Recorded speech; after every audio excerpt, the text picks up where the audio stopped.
Hello and welcome to my FlossTube channel. I'm Jean Farish and I'm so glad that you're here with me today. We are going to start with an announcement about the upcoming reimagined Roxana Corson sampler, which I am dubbing Roxy. And I want to talk about this right here at the beginning to make sure that you're aware of a very important deadline. January 4th, which is Monday, will be my cutoff for ordering the full kit.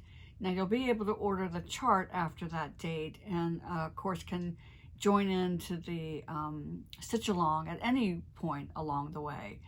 But I have a cutoff with my supplier that I need to get my order in by Wednesday. So I'm going to use Monday, January 4th as the cutoff so I can get all my figures together and place that order in time to meet their scheduling.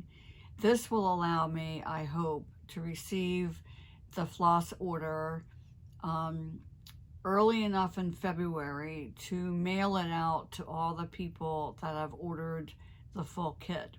Now the full kit is going to include Cosmo floss and a 30 count linen called, let me get it right this time, the Victoria Sponge color. So let me just show you what that's all going to look like. So I've already cut my fabric, my Victoria Sponge linen, which is just this very nice. It's a neutral with just a little bit of a color to it. It's really hard to describe.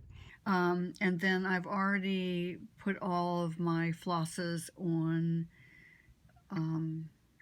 thread drops in preparation to start stitching. Now, of course, I'm going to have to stitch way ahead of you in order to have the instructional videos ready on the start date. Now, our targeted start date is March 1st.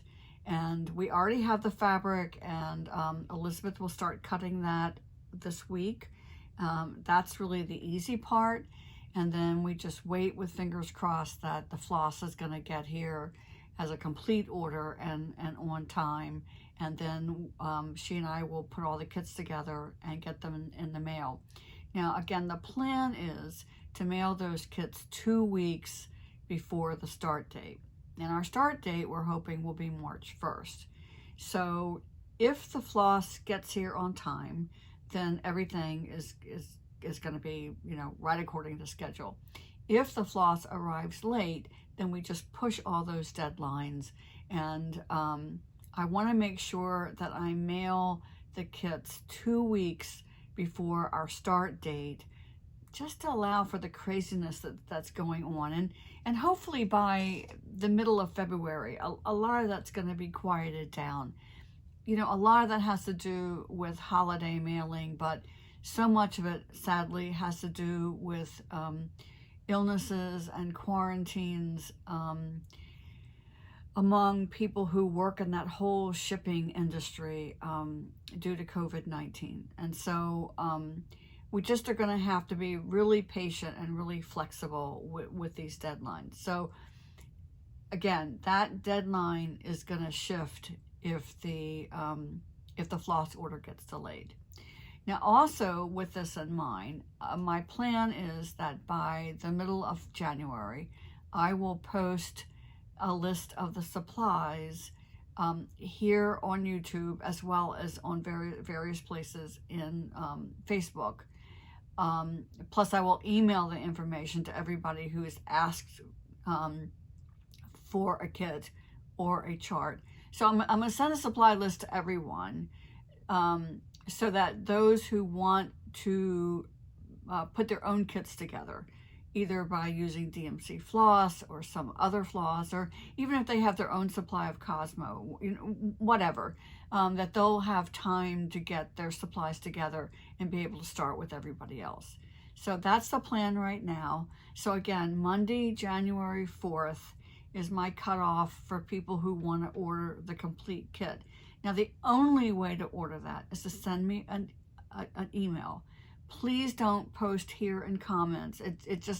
I need it to be done by email for the very specific reason that without your email address, I won't be able to send you the chart or the video link. So let's just start out by using email as our way of communicating. So it helps if in the subject line you will mention Roxy. Not, you know, I'll still get it even if you don't do that. It just helps me sort through my emails. So you're going to tell me whether or not you want the chart or the kit. And of course, by simply sending me an email, then I automatically get your email address. And then, like I say, sometime in mid-January, I will send everybody who has asked, I will send them information about the billing and what to expect, etc. So that's my plan right now. So again, just to recap, the kit will be 30 count linen. The color is Victoria Sponge, and it will be kitted with Cosmo Floss. And that kit cost of $70 will of course include all that, as well as the chart and access to all the instructional videos. The other alternative is to order the chart alone, which is $15, and that will also get you access to the video instructions. So you won't lose out there. Oh, the other thing too that I've been asked about, and I kind of had to mull this over and figure out if it was going to work, but I am going to also chart this for people who want to stitch on Aida. The big difference is going to be in the satin stitch, and because of the way satin stitches work, the stitch count will be different just by one stitch, but it's going to require a whole different charting than the chart with the specialist stitches. But I'm happy to do that. And so when you get the PDF from me, whether you have asked for the kit or the chart only, I'm just going to make a one-size-fits-all. Everybody's going to get the same thing. In there will be pages that will be appropriate for people who are working on linen or even weave fabrics, and also a set of pages that will be for people who are working on Aida. So that's the plan right now, and I hope that you'll be able to join us. Also, just in an informal way, I don't have a schedule in mind, but I am hoping to do some Zoom sessions and some live Facebook sessions while we're stitching, just to sort of have that social time with each other. So that's the plan. Let me check my notes and make sure that I haven't left anything out. Wow, I'm impressed. I think I actually remembered everything, other than to say, or just to remind you, because I have said this before, that you will not need to pay for anything until I have all the supplies in hand. I just don't want there to be a hang-up between when you pay for something and when I get to ship it. So I will be sending out square invoices once all my materials are in hand, and then of course once you pay it, the kit's made, out the door they go. So that's the plan for Roxy. And I have already played around a little bit with this. In fact, I have to tell you that I didn't spend as much time stitching Peace on Earth as I had planned on, because I really wanted to test out some of the colors for Roxy. So let me give you a little sneak peek here. Put my close-up glasses on so I can see what I'm showing you. So there are every other strawberry is going to be stitched and cross stitched with 3 shades of this color, and then in our first phase you'll be stitching a lot of empty areas, because I'll introduce the specialty stitches slowly as we go along. This gives you a little preview of what one of them will look like. And then of course the satin stitch border. And here I kind of played around with the idea of doing using one of the variegateds in the satin stitch, but I wasn't as crazy about that. So this is the one I'm doing, and this just gives you a little idea of the colors that are going to be used. So exciting stuff. I am really happy with the way this has been shaping up. Like I say, I feel a little bit guilty about it. I really had planned on stitching for a couple of hours every day starting Christmas Day, on Peace on Earth, and I just spent a lot of time messing around with Roxy. So let me show you where I am with Peace on Earth, and also give you a little bit of a stitching tip for that one. Now, I didn't make a series of how-to videos with this one. If you're not already familiar, I did do a step-by-step series of instructional videos on the Hearts Come Home at Christmas. And many of those principles apply to this design as well. So if you get stuck with this and you have not watched those other videos, take a moment and take a look at them. I think that they will help you a good deal. So this is where I am right now. Now I started this one on the top center. I started with this motif here. I measured down from my cut edge. I knew how much fabric I had allowed, and so I was very comfortable starting there. And then I worked the vine this way and worked the vine this way, and started with the navy blue circle and worked that around in both fashions. Now, the tip I want to give you is over here. Now, the flower takes 3 shades of the very, very deep pink, almost red, and then a medium and a light. And so what I did was I forgot to start my camera. Okay, so starting again here. So I started at the top center of my design. And I was very comfortable doing that because I knew when I cut my fabric, I had allowed how much I had allowed on all 4 sides. So I simply measured down from the top center and started here and worked the vine in both directions, and then picked up on the circle and worked the circle in both directions. And now I'm going back and adding the darker leaves as I go along. Oh, by the way, I'm also doing the vine in one of the variegated flosses.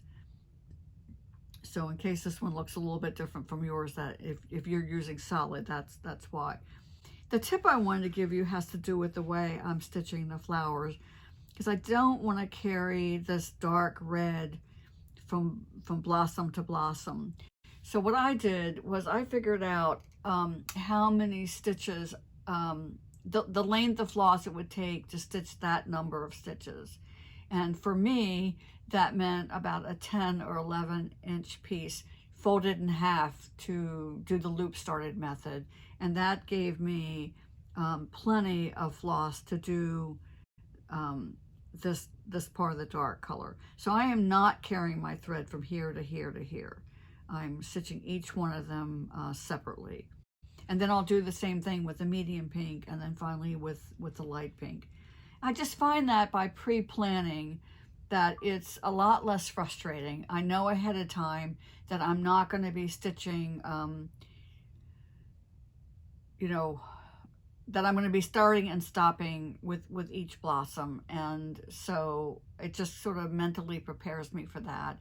And by using the loop method, or if you like to use the pin method, whichever, it's very easy to start that that little motif and secure the end of the thread by tunneling under or burying the thread, and then just starting the next one. So what I'm planning on doing at this point is to go ahead and do my blossoms and do the leaves on this part, because I find that if I keep stitching the middle, which I find so interesting, not that the vine is boring or whatever, then I don't want to leave the border all to the end. So by getting this much of the interior done and then doing some of the border, and then I'll go back to the interior and then do more of the border, kind of go back and forth between the two like that.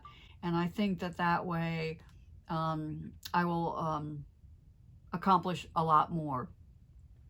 So that's what I've been doing with Peace on Earth, and I'm really enjoying it. And I hope that if you if you were one of the folks that started with us on Christmas Day, I hope that you're enjoying it too. And of course, you can really start anytime. This design is a PDF download in my Etsy shop. And I already have ideas for the next circular sampler, so look for more. I'm kind of hooked on this idea. Actually, before I go any further, I want to talk about my eye, in case you have noticed how bloodshot it is. I really was not out late carousing on New Year's Eve. In fact, I wasn't out at all. I did enjoy a bourbon and at midnight to bring in the new year. But I talked to someone in my doctor's office today, you know, called the after hours number, you know, since it was a holiday, and talked about what's going on. You know, it doesn't hurt. There's no discharge of any type. My vision's not blurry. I've been able to stitch and read all day long. So none of that's a concern, but it looks pretty awful. So depending on what device you are watching this on, you may notice how bloodshot just the one eye is. It looks almost like a monster's eyes. But it's I am assured that it will go away in a couple of days. My eye probably got irritated while I slept last night. And when I woke up this morning, then, you know, the damage was already done. So it will just take time for, I guess, whatever miracles the body works to get rid of this bloodshot. It will just take time. So that's all there is about that. Okay, so let's talk about variegated flosses.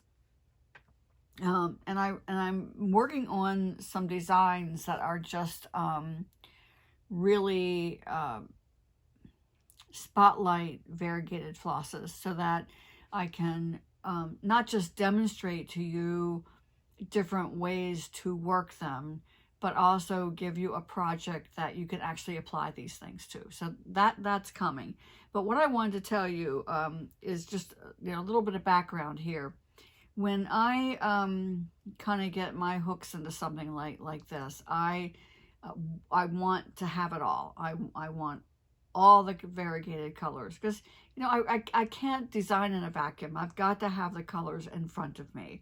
As you well know, when you try to order things online, as clear as the seller is trying to be with photos that give you a real idea of color, between the photo processing and then the downloading, and then depending on what monitor you're looking at something with, whether you're looking at it on a phone or a high-powered computer or your iPad or whatever, you're going to get a different sense of color.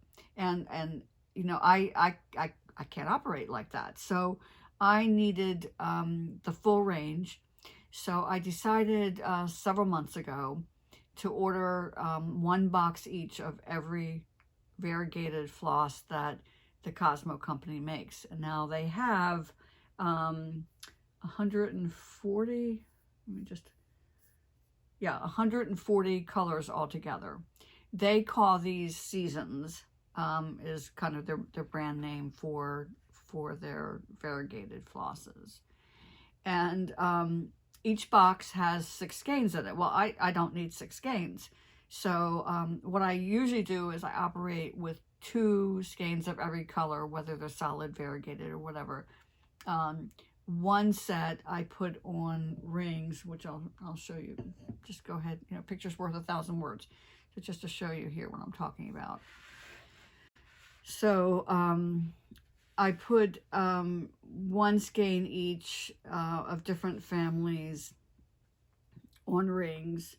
And like, so these are what they call the 5,000 series. And then there's an 8,000 series, which I'll talk about in just a minute, the difference between them. And then the 9,000 series here. So I have 1 complete set on rings like this. That's kind of my design palette. And I don't stitch with those. And so then I have another box where I have one each of every skein, and that's what I then pull out if I want to play around and stitch with something. So so I have 4 skeins each of 140 colors. That's really beyond what my needs are. So I have packaged those up, and I am offering them for sale at my Etsy store. Again, I only have 4 complete sets, and if anybody is interested, they are in my Etsy store. Now, the Seasons flosses, it's still your 6 strand, it's still 8 meters, and the suggested retail is $1.70.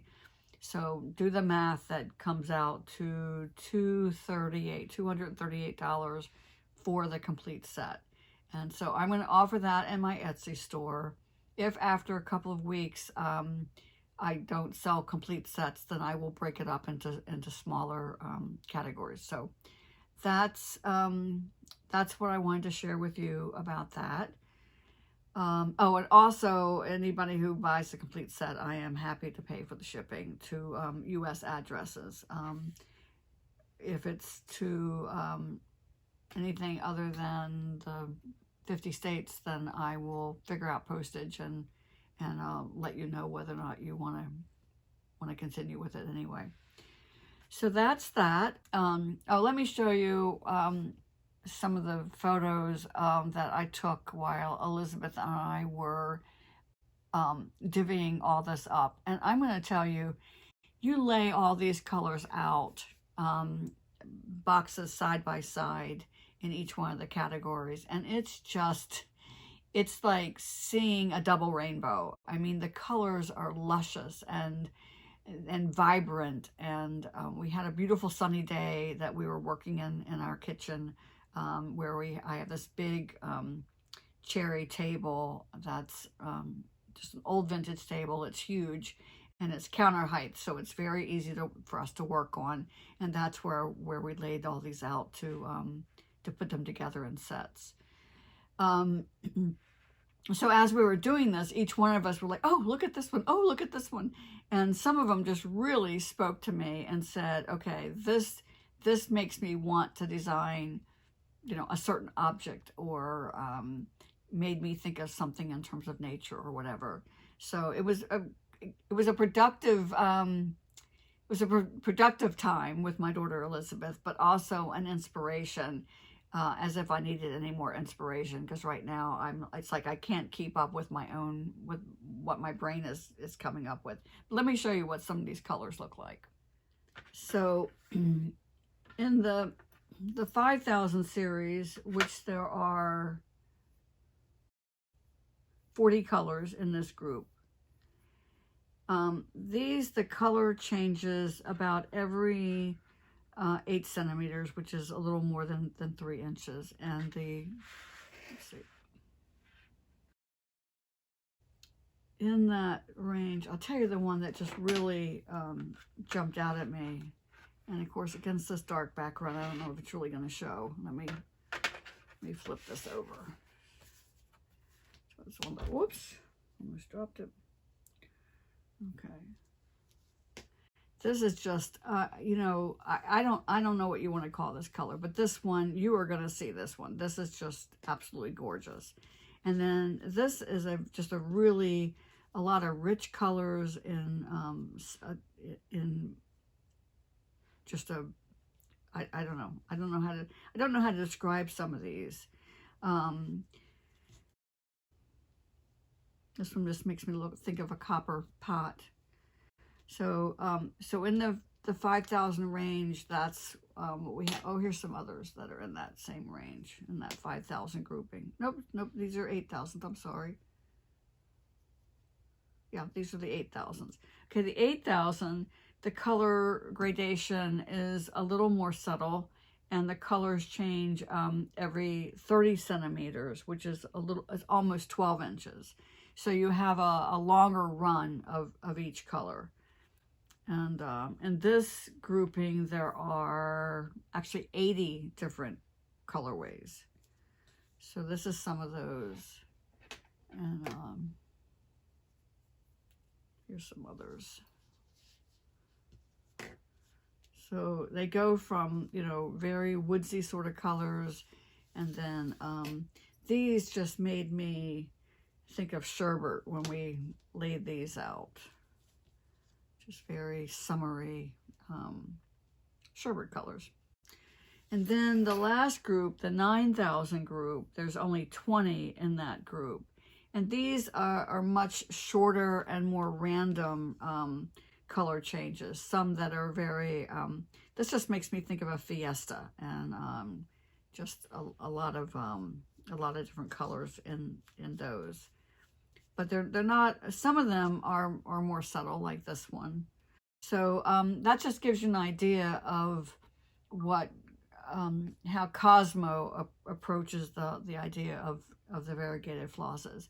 And as I said, I've got some tutorials in mind that I want to talk about, just the different ways to kind of make, you can make variegated flosses do what you want them to do, depending on how you approach the stitching. And you can kind of evoke different things in nature, or in the way a roof line might be, or the siding on a house, or whatever. Just so we'll talk about that more later.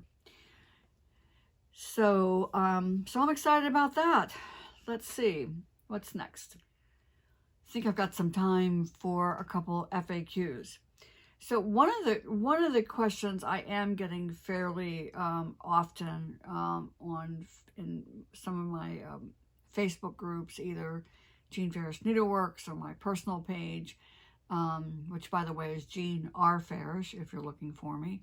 And then of course there's the JFNSAL group. But between those three, one of the questions I am getting is about keeping an even tension when stitching in hand. Now, before I launch into that, let me just say that because I stitch in hand doesn't mean that you have to stitch in hand.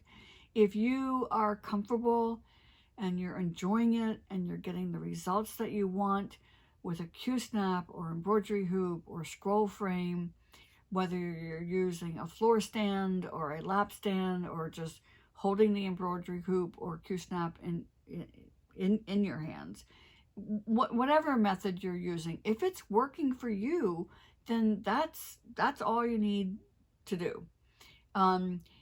If you want to try stitching in hand, and you are kind of buying into some of the reasons why I do, I feel like it just gives me more freedom. It's not as restrictive as stitching with any kind of a frame. So if you want to try it, here is my advice. Either with a doodle cloth or in the margin of something you're stitching with, play around with different tensions.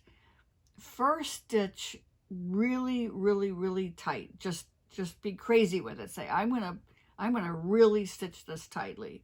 And then spend a few minutes stitching on the other end of the spectrum. Say, well, I'm just going to make this so loosey-goosey, it can't possibly be right. And what I want to tell you is somewhere in between those two, you're probably going to find the right tension. So if you start with a tight tension, keep loosening up just a little bit until you get to be too loose. And then kind of back up and say, okay, at what point are my stitches the prettiest? So if you're doing like a row of stitches and you're starting out really tight and gradually loosening up, and to the point where you're getting too loose, stop and look back and say, okay, these are the stitches, these are the 6 or 8 stitches that look the best to me. I don't mean me, to you. And then just kind of go back and replicate that tension. And after a while, I think that something that we call muscle memory will kick in. And if you get the right tension, after a while, you won't even be thinking about it. Now, let's see. And I think it was Angela asked a question or made the observation. Yes, it was Angela made the observation that if her stitches are too loose, and it's a design that also includes back stitching, that when you go back to do the back stitching, it is harder. And that is certainly true, that if your stitches are too loose, you are making it more difficult for yourself to add back stitching later. On the other end of the spectrum, if your stitches are too tight, what will happen is, if you're stitching on linen or even weave, you're actually pulling the threads together. You're actually ending up doing pulled thread work unintentionally, which is not a good thing if you're doing traditional cross stitch. So keep that in mind and see if you can just deliberately say to yourself, I'm going to sit down and play with tension. I'm not going to be stitching on something that matters to me. I'm doing this on a doodle cloth. I'm doing it on a scrap. I'm doing it in the margin until I am happy with my tension. And I think that going through that exercise, maybe you'll spend an hour doing it, but it's an hour that will be well spent on your long, many months and years of enjoyment with stitching. Once you get your tension down right, you won't even think about it. So that's my best advice for that question. The other good question that I got, and this actually came in probably a month or so ago, and I just haven't had time to answer it. Pam said, and when you start out saying this is a really dumb question already, like my antenna is going up saying, nah, it's not a dumb question, because it's not at all. She said, can you use linen fabric bought at a store like Joann's and have it work for cross stitching, or is that fabric woven differently? So I think what she's asking about here is what we would normally refer to as either dressmaker fabric, if we're talking about something that would be used for blouses or skirts or dresses or suits, or decorator fabric if it's used for drapery or upholstery or whatever. Okay, before I get into this any further, let me just be really clear. To be called linen, the fabric, no matter what the purpose of the fabric is, needs to come from the flax plant. If it's any kind of a blend, it really should not be called linen. It should be called something else. It can be called a linen blend, but if it's called linen, it should be 100% flax. So that's the first part. The second thing is, if it's a fabric that is manufactured for some purpose other than needlework, some finishing may be applied to it during the manufacturing process. Things that might help it become more wrinkle resistant or whatever. That doesn't necessarily mean it won't work for cross stitch. So besides things that can be applied to the fabric in the manufacturing process, there's also the question of whether or not it's an even weave. Now, with the current interest in uneven weaves, that is a fabric that is manufactured so the threads on the horizontal are a different count than the threads on the vertical. So you might see people talk about fabrics that are, say, 35/40. And they're talking about that in one direction, there are 35 stitches to the inch, and in the other direction, there's 40. And when you are doing things like authentic sampler reproductions, then stitching on an uneven weave fabric may be desirable. But just be aware that a manufacturer of fabric for dressmaking or decorating is not in the slightest bit concerned with there being a consistent thread count in the two directions. So that's the second thing. That's a little bit different. So again, to be called linen, it needs to be coming from the flax plant. If it's made for something other than needlework, there may be applications of finishing products that are added to the fabric in the process.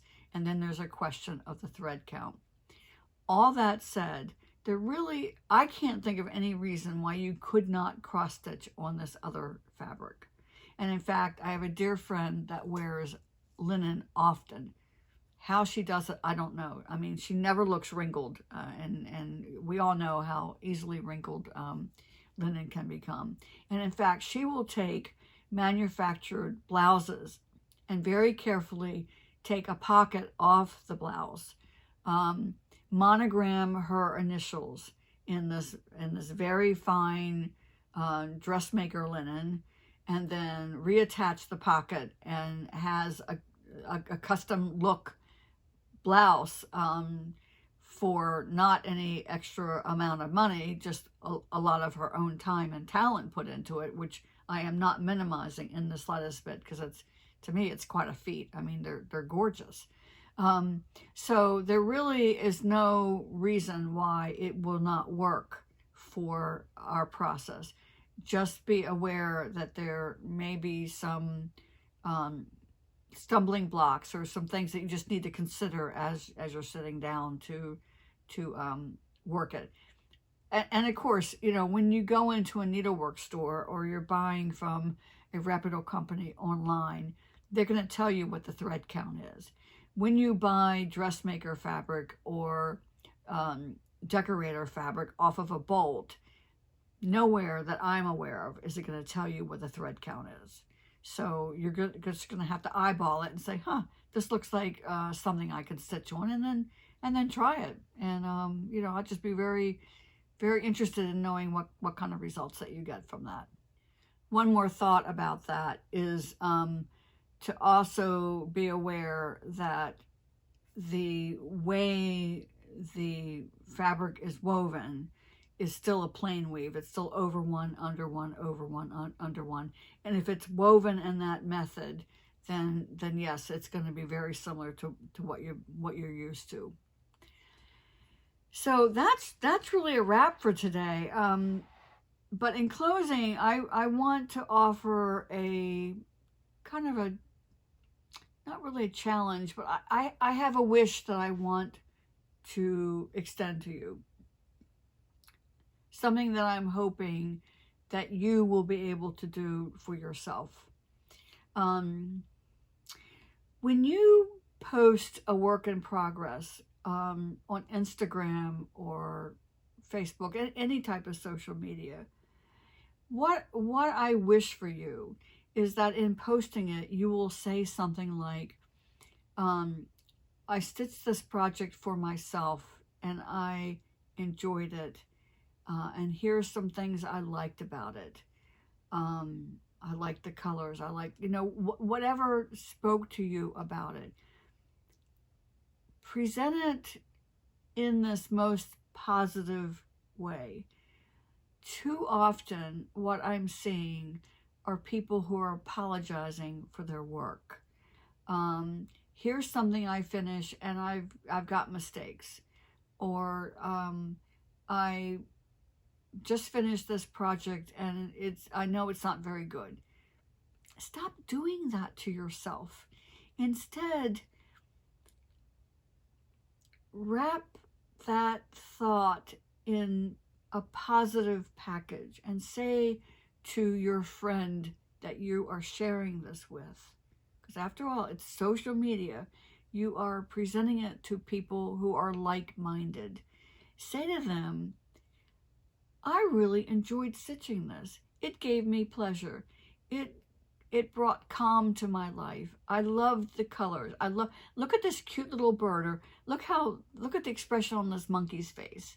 Or when I saw this, I knew I needed to stitch it for my fill in the blank, my best friend, my mother, my daughter, my neighbor, whatever it is. Wrap this experience in something joyful and good and positive. Stop apologizing for your work. It's probably better than anything you've ever stitched before, and it may not be as good as what you're going to be stitching 2 or 3 years from now or 10 years from now. And that's okay. It's a process. And we are all traveling this road together, and we may be in different places in this journey, but man, we are all enjoying it, and we are all getting something out of it. And I guess my wish for you, my very long-winded wish for you, is identify what that something is. What is it about that project that drew you to it?